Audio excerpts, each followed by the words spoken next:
Hi everybody, welcome to the Getting Started workshop, September 2024. Goodness, the months are really creeping by. So, Richard, your big question was about class overrides and viewports, I think. Yes. And if I just show you an example, I've got an existing and a demolition plan here. So in my existing plan, yeah, there's a little wall that's on a kink, but never mind that. On this existing plan, this wall here is existing and this wall here is existing, but you don't know that those are on two different classes, and one is on the demolished wall class. On this viewport, I think it's much easier to see that one's existing and one's demolished. Right. And the way that I've done that is to use class overrides and viewports. Now, this really comes up a lot when you're dealing with renovations and demolition in existing drawings. And there seems to be two schools of thought with how to take care of this. One promoted by people is that you should put your existing plan on a separate layer, and that layer should then, you should keep that layer separate. You should then create another layer for the demolition drawings, and then a third layer for the proposed drawings. And I'm not a big fan of that, and there's a couple of reasons. The number one reason I'm not a big fan of it is that if you make any changes to the proposed drawing and that it changes the amount of work that's demolished, you have to go to two different layers and update them, make sure they're up to date. If you used classes to control the graphic style of your walls, you would only have one layer to work with, and you could then change the demolition work by just moving the wall on that class. You could update the proposed wall by changing its class or having it on the right class. You can turn it off when you don't need it. And that's what I've got in this project. So this is just a tiny little, this is an old 1800s working man's cottage, 4 rooms. That was the front room, the back room, the 2 bedrooms. This was originally the kitchen, would you believe? It was the tack on to the original house. This was the toilet. And in the old days, of course, this was so old that the toilets didn't used to be inside. And then to make an inside toilet, they tacked it onto the end. And they were always really unloved, these little places, but they were really quite cute little cottages. And the client asked me to make changes to it. And so these are the drawings. So what I did was I opened up the entire area here. I made this a nice big living area here. I made a little sitting area down the bottom here, and I replaced all the toilet down here, increased the size of the second room to make a decent sized bedroom. So that's what we're going to, that's the drawings that we're looking at the moment. So let's have a look at our design layer. Let's have a look at our walls. I think everything's on the same layer. So at the moment, I've got everything turned on. So that's a demolished wall, that's a proposed kitchen, this is a proposed wall, this is an existing wall here, this is a proposed wall here. And so what I'm going to do is I'm going to start turning off some of my classes. Now, Tony, this is a great opportunity to have a saved view for an existing plan. Unfortunately, my existing plan's got something wrong because these cabinets have shown up and they're on the millwork class. So I should actually edit this, find my millwork classes and turn those off. Now, you can see I can't just scroll through them. Millwork main, let's see if that works. Cool, that worked well. This is my slab non-plot. It should actually be on slab proposed, would be a much better way to be a much better place to put it. Structural slab, let's put it on that. And then I'll just update this, Tony, to make sure that it's turned off. Now, the easy way to do it, the really easy way to do this, Tony, would be to use my visibility tool, hide that, and then right click here and redefine it. Redefining my zoom, my layers and everything. So that every time I go back to my framing plan or my existing plan, those things have now gone. So Richard, this is my existing plan, and I've got here some area of demolition, which I've just removed. There's an existing wall. That's a wall now demolished. That's wall demolished. This is a wall demolished, and wall existing and demolished. So at the moment, it's easy to see which walls I'm removing, isn't it, Richard? Yep. Okay, so let's make a viewport, and I'll make a whole new set of drawings. So I need a rectangle, make sure I grab all of that stuff here. And let's go view and create viewport. So this is going, I'm going to use an unstyled viewport. If I wanted, I might have one that was a style which turned off my classes for me, but let's go back to that. We'll leave that alone. So this is my existing plan.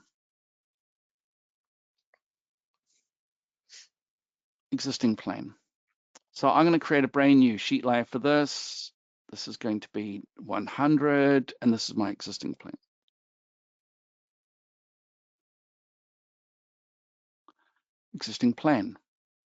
Okay.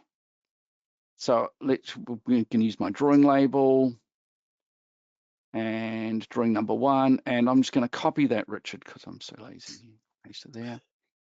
And now we look at the layers. What layers do we want to see? We want to see the walls layer. What classes do we want to see? Well, we've actually gone through and turned everything off already. So that's the basis of what we're going to do. And we go, okay, the name's already in use. Existing plan 100. So there's my sheet of paper. It's on the wrong size. So let's just update page setup and make it A3. No, it's that printer, I think. I can never remember what printer I've got connected, that one. And it's A3 and it's landscape. So what do you think, Richard? That fits on my piece of paper? Mm-hmm. And there it is there. And I'll just grab hold of that label. I'll move that label up so it's inside the drawing area. What's this down here? I don't think I need that note. Let's go back to my edit my crop. So I can bring that note up here, bring that across, get rid of that. And you can see I'm left with a tiny little bit of that note behind. Yeah. Don't forget your eraser tool and just hide that crop area. So what do you think? At the moment, you can clearly see the difference between my existing and my demolished walls. Right. So now let's go and have a look at our classes over here on the right-hand side. Now I know that they're wall classes. And we've got wall demolished. So here's where I can use class overrides. So the only way to control them, Richard, is through your viewport, your object info palette on the viewport, opening this dialog box, and then editing my class override. Now I want these to be really visible. Now these are the class settings from the design layer. A thin line. How about we give it a nice heavy line so the contractor can't miss this? Let's click OK and preview it. It stands out a bit better, doesn't it?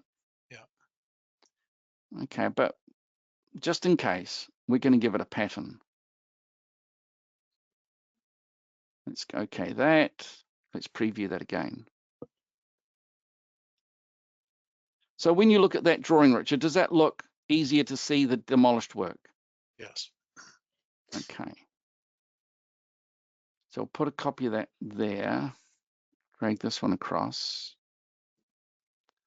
I haven't got enough paper here, but I'm going to make an existing plan out of this one. This is an I'll better change the name of this. I'll call this the demolition plan, shall I? Where's my name? Demo. Demolition plan. There we are. And this is my existing plan.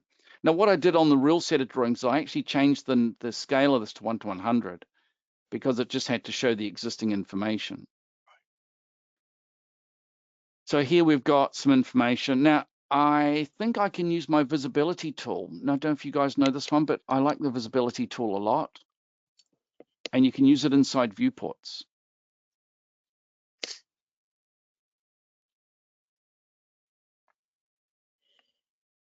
I think that's really cool, being able to go inside the viewport and use it.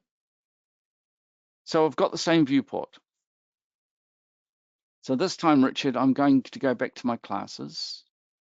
I'm going to find my wall classes, and I want to find wall demolished. Now here it is here, and it's got this little icon that shows that you've edited it. Okay. Now you can revert it and then preview it, but it's still not doing what we want. So I'm going to edit that now, and I'm going to change this to a solid white fill, a solid line, and 0.1. I think it's 0.1 that I've used previously. Let's preview it. What do you think? About the same line weight. Now that means that I've got the same information on both viewports, but presented differently. So so the wall now has 3 different sets of attributes. What The do you 2 mean? viewports, and then in the classes, Oh, then in the original, yeah. yeah. So the 3 different sets, and it just depends on where they are, right? For the same class. Yes. I don't know if I'd call them sets, but they're choices that I made. Yeah. Now, let's go back. Now, let's go back to the reason why I keep everything on the same layer, because that sometimes causes a discussion with people. So let's say, for example, Richard, that we want this to be the kitchen, and we want to put the kitchen cupboards and come around against this wall. So we've changed our mind, and we think that this wall shouldn't be demolished all the way, but we should have half of it left behind. Mm-hmm. I'm going to get my split tool, which is that the split? Yeah. So let's go click here. We're going to split that wall. This wall is going to now be on the class, which is, I'm going to change it to unstyled. I'm going to put on the class wall existing. So now it's clear, isn't it, that that's existing and that's demolished. Right. Now I only had to make one change. Is that right? Yep. Let's go back. Let's go back. Okay, so it's not split. So this is a trick I like a lot, where you can actually look at the drawing and see the drawing update at the same time. Let's go back to 100. So now I can watch the drawings update as I do the work. So on this particular, I've come back, redesigned it. We're going to resplit it. We're going to split it here. We're going to turn this bit into wall existing. You notice my drawing updated straight away. Yes. Now, if I was using the other technique, I would have to go back to my demolished layer, make the change, and then go to my proposed layer and make the change. I don't know about you, Richard, but I don't have time to do it twice. Right. And I've got it done once here. And so that's what the demolition plan's updated, and the existing plan looks the same.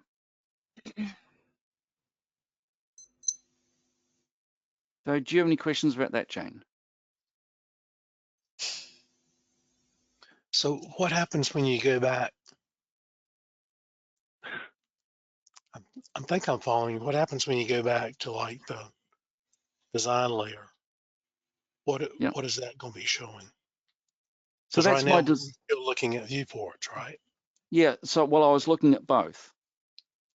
So this is my design layer on this side, and this is Right. my viewport. Right.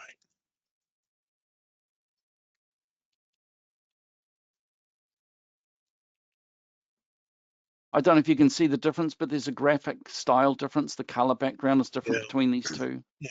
And that one's got the drawing border. So I'm in the design layer at the moment. And I could then say, for example, I'm not sure what else. This is such a small plan. I don't know what else to change. Well, let's move this wall. So there's a demolished wall there, which should be to that point.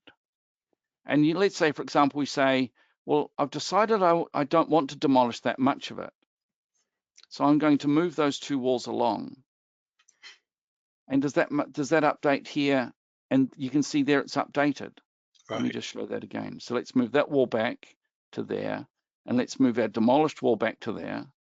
And you can see the drawing updated. Yeah. Now there is a quicker way than, rather than moving both of those walls one after the other, Richard, there is a quicker way, and that's to use your reshape tool. Drag the marquee around the area you want to change, and then drag that marquee along, and both walls move.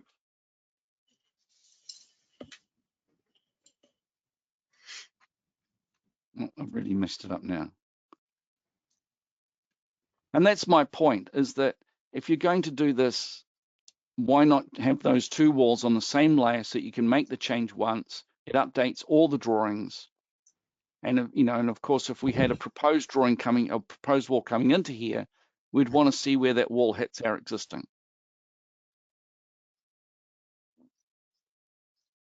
So does that help with your graphic overrides, your class overrides and viewports? I think so. I'm going to have to just play with it. Yeah, I'm going to have to go back and look at it. You lost me. Okay, so That's let's fine. have a look. Let's have a look at this drawing, Jane.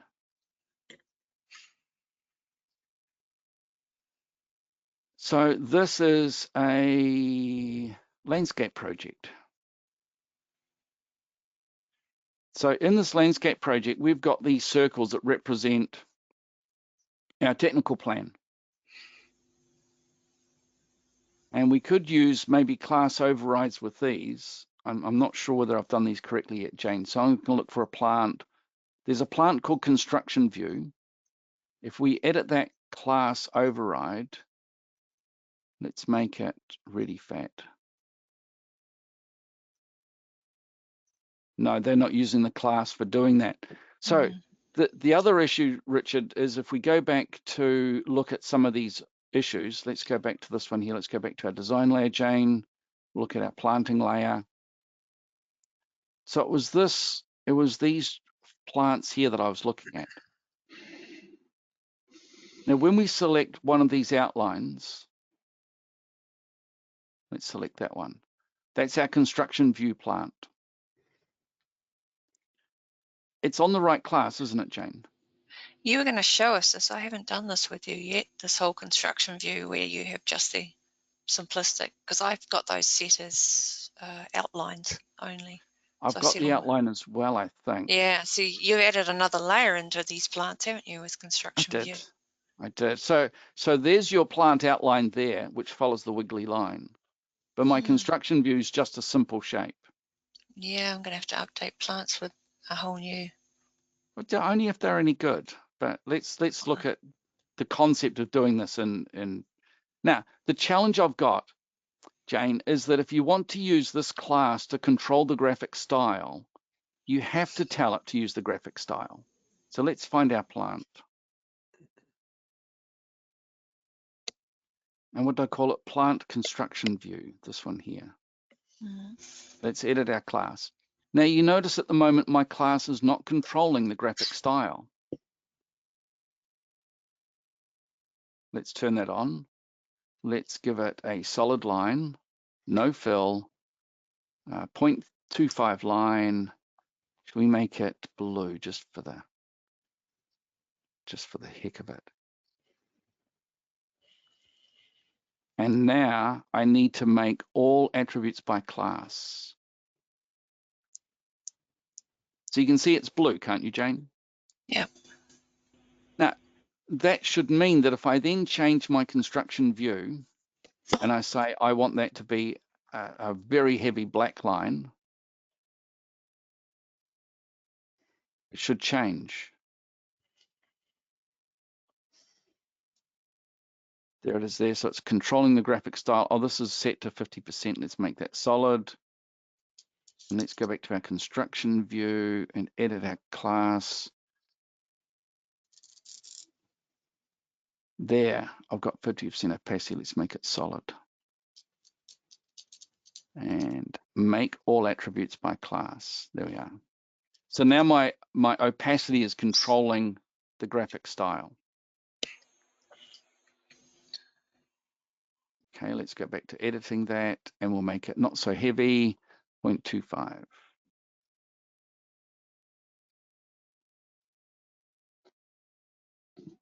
Now we need to have a look at our drawings, see if our drawing's updated.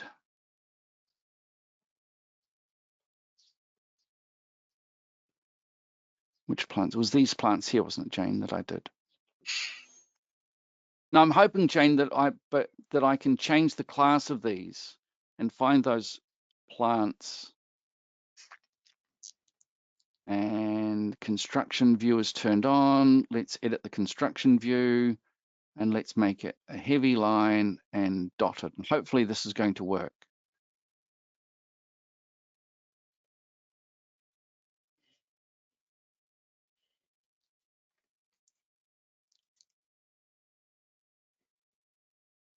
which means that I can make 2 plans showing different information if I want. Class overrides, let's find my plant again. Plant, there it is there, it's got the little icon. Let's edit that. I can revert it if I want, and then edit it to give me some quick settings. Line type, not that dashed, I want it dotted. Select, okay.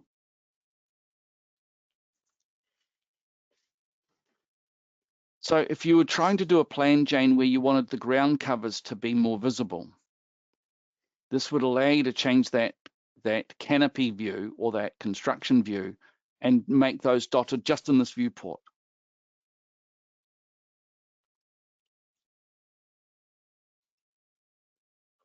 You're just overriding the class settings within a viewport, basically. Within one viewport, yeah. So if I have another copy of this drawing over here,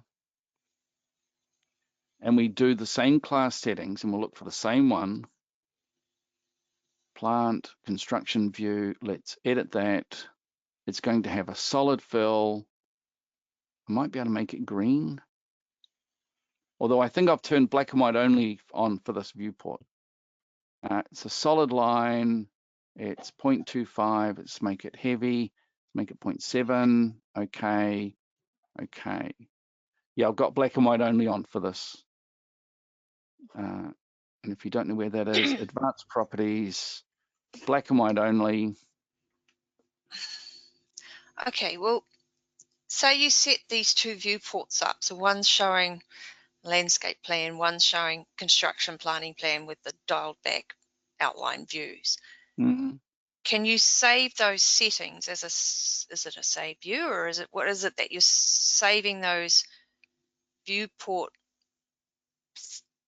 layer settings so that you can use it in other drawings where you can just say, okay, I want that viewport to be my construction Yeah, setting. you could, if you wanted to, create a viewport style. Right. So viewport styles, I'm not sure I want to use this phrase, Jane, but a viewport style can be thought of as like a saved view, but for a viewport. Mm. So you go, let's make a viewport style from this one, and we'll call it our technical planting plan.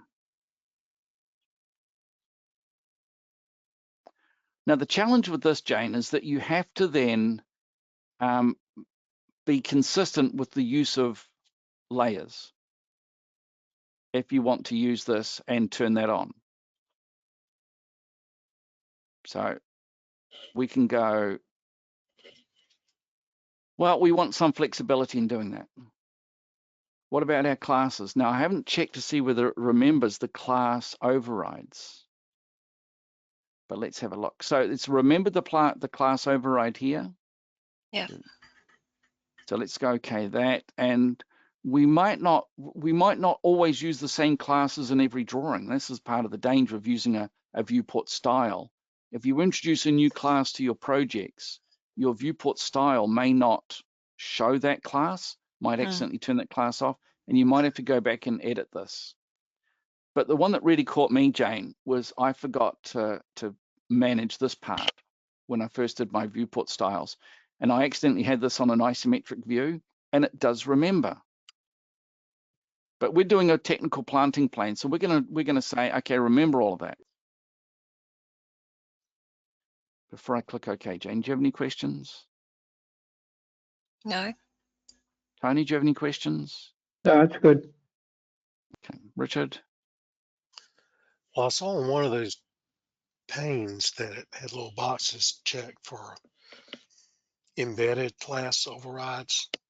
I don't know what all that means. Yeah, so in the classes here, there's one for embedded class overrides here. This is if you've used a design layer viewport. Okay. But not what we're doing. Okay.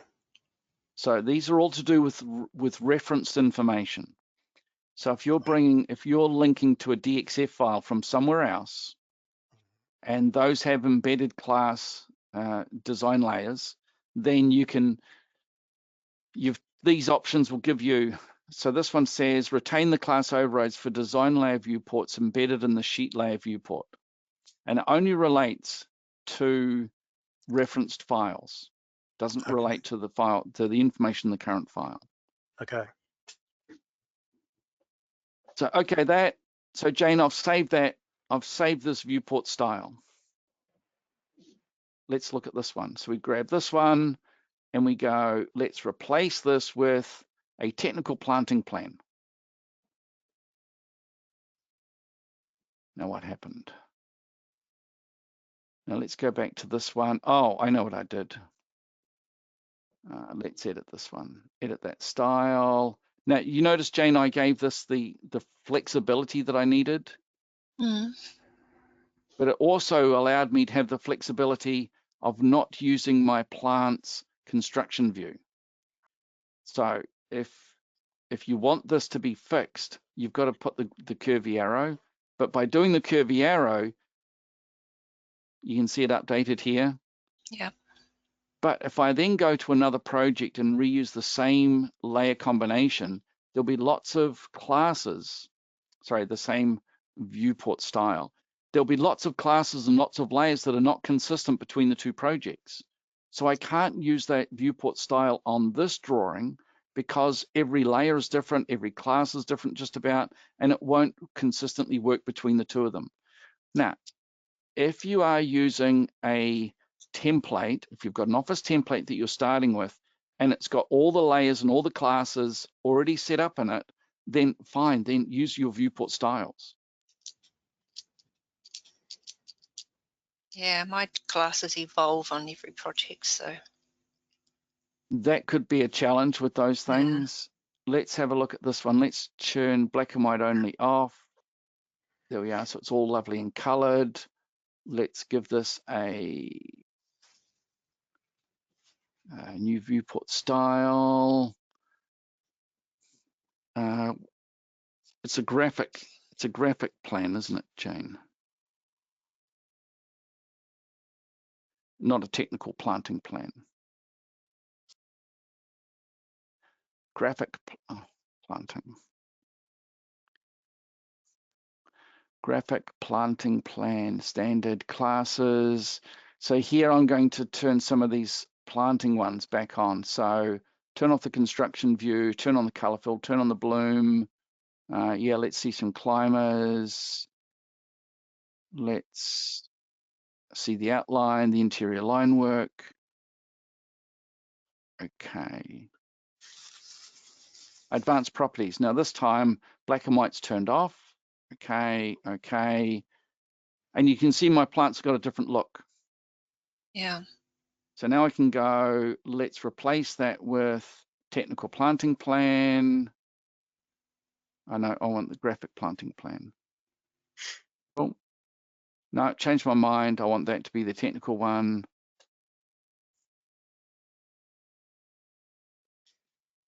And so once you've got your classes organized. I can see one how of the this would ways, be useful, but I haven't got it set up properly. So one of the ways of making this quite useful, I think, Jane, would be to have classes in a project which you may not use this week, but you might use next week. Or you may not use on a small project, but you might use on a big project. Because that way you can then start to have layer viewport styles that you can quickly import.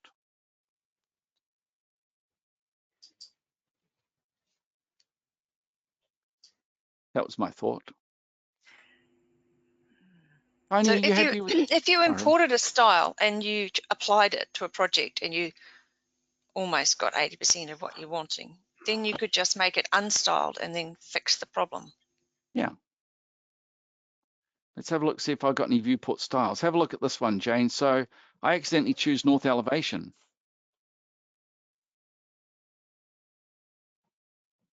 That didn't work. And the reason it didn't work is because I had also, the north elevation is actually looking at it from the side view. So we can replace it with another one. Let's have a look. What else we got? We got east elevations, we got plan views, roof plan, concept, section working drawings, roof plan, viewport, section viewport. I don't have your technical planting plan. I'll choose a roof. Oh, and of course the scale's now changed. We've changed to 1:50 scale because that's what it was. Now, Jane, before we go any further, let's have a look at viewport styles. There they are there. So in this project, there are creating drawings, a section drawing, section concept, section shaded elevation, 3D perspective. And this one, we've got the same things. But what about this one? We've got the technical planting plan and we've got the graphic planting plan. Let's drag those into my viewport styles. And I won't export that texture. I need to open my master and create a folder, viewport styles, because I haven't got one at present. Not necessarily, as long as it's in your library. Well, yeah, that's what I'm saying. My master is my library and I don't have it in my library. So I just need to create a style and then it'll make the folder. Now, is your library connected to your favorites like mine? Yeah. Then you just need to make one in a file, drag it into your library, into your master, and it'll create the folder. Right. Okay. The easiest way though is to start with the folder. I actually created one here called Viewport Styles as a folder. So put them inside that folder, and then now, Jane, of course, when we create the viewport folder, when we create a new folder for our viewport styles, make sure you choose a viewport style folder. Otherwise, it won't go in there. Mm-hmm. Glad you reminded me of that. And I think they've got a different look, haven't they? Viewport styles. Yeah. What does the folder look like? That little house symbol. Where is it? Viewports, section, thermal. There, yeah, it's got the little house symbol. So do be careful that you do create the right style folder. Otherwise, you can't store your stuff in it. Mm. I think that's probably covered most of what we need to cover. So, Richard, let's go back to viewport overrides. Are you happier now about using class overrides in viewports? Yeah, I mean, the thing I need to use them for is like if I'm showing 3 different elevations and my client wants to see 3 different colors on the same wall. Okay. So let's go to the kitchen. I knew I had this open for a reason. Let's make this, I want this to render quickly. So I need to make sure I'm using a shaded view. So let's take a step back, Richard. What have I done to this kitchen to make these work? Let's have a look. Let's have a look at option 2. So when I created my cabinets, I think I put one of these, I put a glow texture in it, which was really cool. I think the movie's not gone out yet. Let's go E. Okay, so let's have a look at wireframe. Let's select a cabinet. Let's look at my cabinet in detail. It's a style, so let's edit the style. Here it is here. So there's the cabinet. All those settings are pretty standard. But what I changed was the class attributes. So I've used classes for the cabinet, classes for the millwork. So that's the class. Millwork carcass is the carcass or my cabinet box. It's down here, it's listed as cabinet box. And the texture is by class. My exterior front, the texture is by class. The face frame, the texture is by class. The doors and drawers is texture by class. The glass is a glass texture. So the important thing here, Richard, is that I'm telling Vectorworks that the class is controlling the texture of that object. Right. So then I can go back to my viewports and I can say, okay, in this view, let's have a look at my classes. I've got a millwork, I think I called it, millwork, doors and drawers. And here I've edited this class to have a different texture. Okay. So I can choose any of my melamine. I could choose a glow texture. I could choose a ceiling. There was a whole bunch that I found that I quite liked. Let's make it galvanized steel. Click OK and OK. And now when I update this, what I should see is that all of these cabinet fronts, and it's only the cabinet fronts that I've changed, they should all become steel, if I've done this correctly.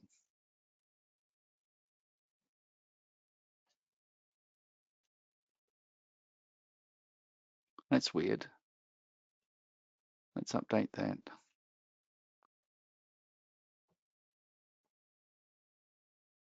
Did I have the wrong one selected? Because that's the steel one. Yeah. Okay. This one is, let's have a look at this one. Classes, millwork, doors and drawers. Their texture is whitewashed panel. Okay, that makes sense. So let's make that silver fox.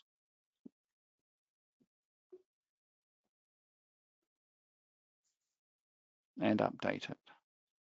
Now, if you're talking about walls, then you're going to have to make sure that when you create your wall material, the part on the exterior of the wall, let's go back to our design layer. Now, I can't remember which one of these I was looking at for that. I think it was this one here, option 1. So let's have a look here at our walls, and I'll just deal with one wall to start with. So on my wall, I could have a class to deal with the wall texture, couldn't I? Wall, what have we got? Wall, existing wall. Okay, let's create a new texture.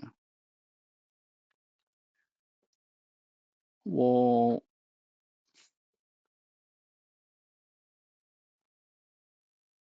Texture finish.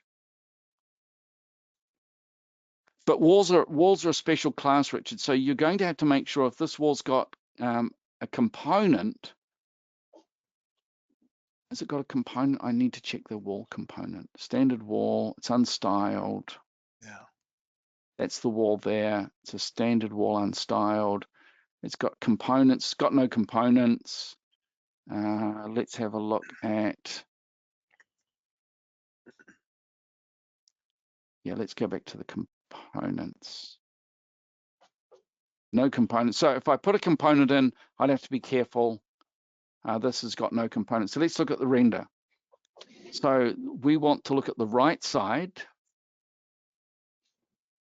This is the right side here. The right side is by class. What class is this wall on? Let's go back and have a look. It's on the class called None. So we're going to put it on the class called Wall Texture Finish. Okay, so let's edit Wall Texture Finish, edit that. So what we should have is for a texture, wall textures, left, right, so it's the right one. Let's put on Premium Oak on that one, and on that one.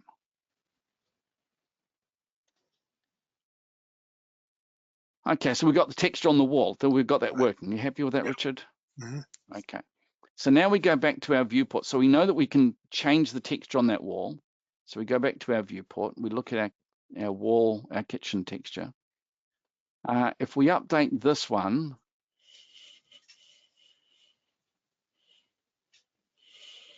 what have we got? Classes, wall, texture finish is turned off. Let's turn that on. Let's edit that. And the texture is going to be not melamine, but lunar. Let's make it lunar.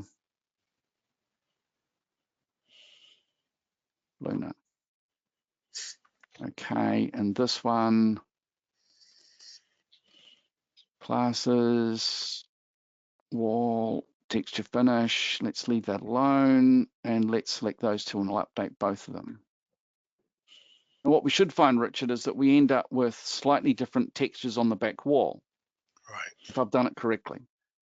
But you can see it didn't change. So you're going to have to be real careful with those to make sure that they are doing what they want. And I can't remember which part I'm going to have to change. Let's just check. Millwork wall texture, it is turned on and I did edit it. And this one, classes, millwork, no, wall existing. Yeah, let's edit that one. What didn't I do? So Tony, got any ideas what I did wrong? No, So this sorry. wall has to be by class. So it should be, shouldn't it? It Yeah. should be by class. It says by class. But at the top it says by object.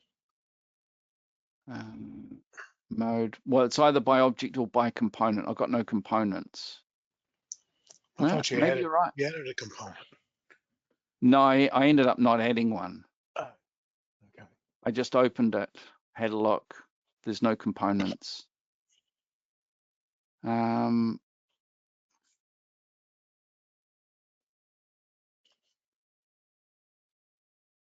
Wall data, reverse sides, standard wall. It's unstyled. Yeah, I'd have to play with it to see where it is. How are we getting on for time? And I'll be fumbling around at the moment, Richard. But be careful that you're going to have to work hard, I think, to get those classes to appear on these walls. I mean, I should really get my textured wall on there. And I don't know why none of them are showing my texture. I mean, the funny thing is that I made that wall on a class. You'd think that those walls would vanish, wouldn't you, if the class was invisible?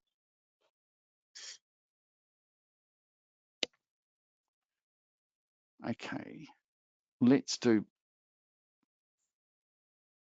Can I do both? I don't think I can. The other thing with class overrides, Rich, I don't think you can do class overrides for two viewports together. See, the edit button's gone? Yeah. Mm-hmm. That's a bit of a bummer because the only way to do it is to use something like the eyedropper to copy them from one to the other. I'm going to try editing both of those. Let's edit both. And I'm not sure whether there's something with each of these. So let's make that melamine lunar.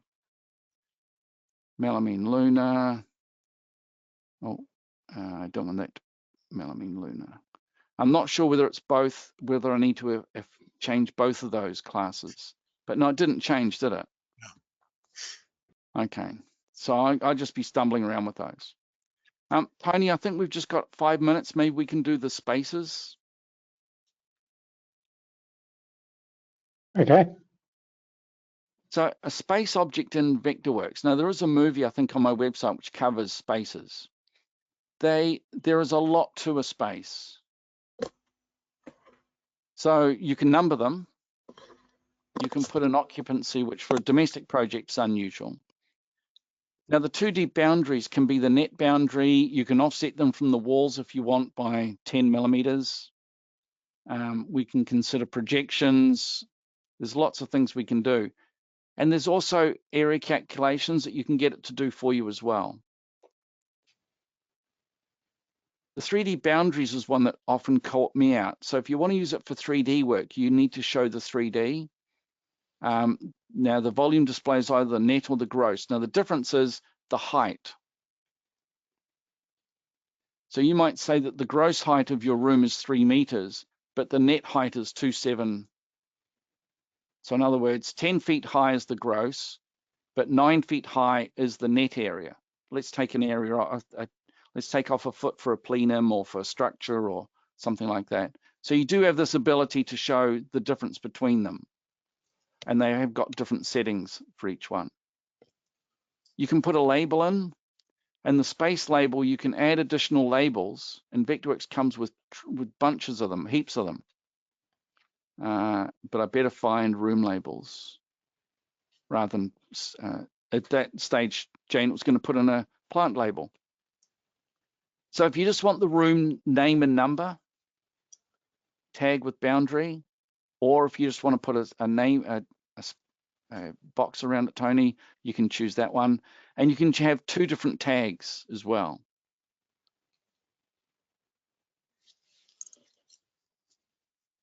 So the graphic style, what are they going to look like? What are you going to do with the graphic style of these? Are you going to put them on a class? And then we get into all the classes that go with these as well, Tony. So we go down to 2D boundary. Does it have the class? No. Graphic attributes. So we've got a class for the 2D boundary and a class for the 3D boundary. Where's our advanced settings? We can put finishes in, graphic attributes. I wanted to change this one. Change the default settings for for new spaces.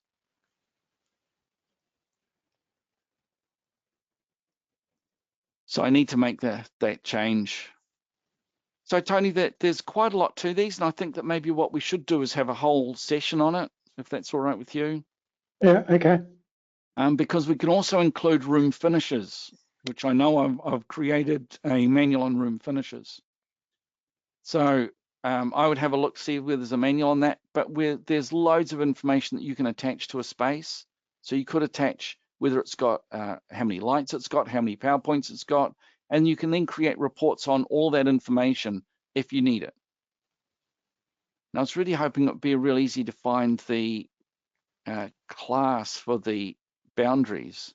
I thought it would be here. If we're going into a roof space, this will help you to calculate the roof height. So you can actually put space objects in roofs and it'll calculate those roof heights for you based on the height of the ceiling, how much space is going to be in there. Boundaries, space label, graphic attributes. There's got to be somewhere I can change the class. There we are. So this one here, we can put a new class to deal with the space for the 3D boundary. So are there any spaces? Space 3D boundary. So then we can choose the color fill, make all attributes by class. And so now we've got a class to control our boundary object. We've got the contour line range. I can't remember what that is. And I think it's to do with the 3D. I think it's to do with the heights, to do with the ceiling. But there's quite a lot to it, Tony. And then we can create a space by clicking there, and it's space number 1. The other way to do it is to use the paint pot. But you've got to make sure that your walls do connect together. Otherwise, you end up with what I've got here. That is that there's a gap. See this gap here, Tony? Yep. So that gap allowed the paint to leak out of there and to go into the other space. So I need to use my rectangle tool, Z key, so I can click there, click there. This is all one space, isn't it, from here up? So that from that corner up to here, that's all one space. So I've got spaces 1, 2, and 3, and then you can select the space there. Now you can actually turn off the boundary, the 2D boundary if you want. Display, that's the tag settings. I need that space object. Show 2D boundary. So you can turn off the 2D boundary, Tony, and now you're just left with a label. But the label is connected to this invisible boundary object. Like this one here where you can turn off the label. Got to grab that. Show 2D boundary. So now when you select that object, you can see the space boundary that goes with it. And then you can attach information to these. So you can then start to attach what's the skirting, what's the wall, what's the paint finish, and all that kind of stuff.